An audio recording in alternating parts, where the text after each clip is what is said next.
یہ شعر عبدالحکیم پیشے کے لحاظ سے دھوبی تھا۔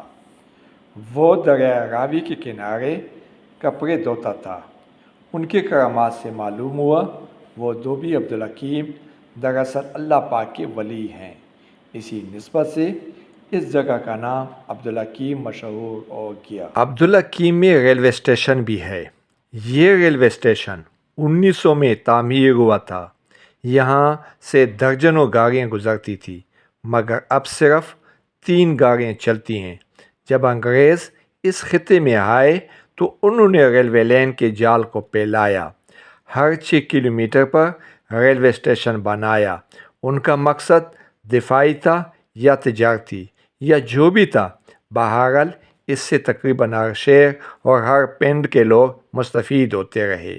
برطانوی دور میں دور دراز تک ریلوے کا نظام تھا، لیکن آج وطن عزیز میں ریلوے سسٹم سکڑتا جا رہا ہے۔ دنیا بھر میں ریلوے کامیابی کی جانب گامزن ہے، جبکہ ہمارے ہاں ریلوے تنزلی کا شکار ہے۔ ابھی یہاں مسافر کم آتے ہیں، البتہ عبدالحکیم کے عام لوگ اسٹیشن کا رخ لازمی کرتے ہیں اور یہاں پہ بچے کھیل کود میں مصروف ہوتے ہیں۔ ہم وطن عزیز اور ریلوے کی کامیابی کے لیے دعا گو ہیں۔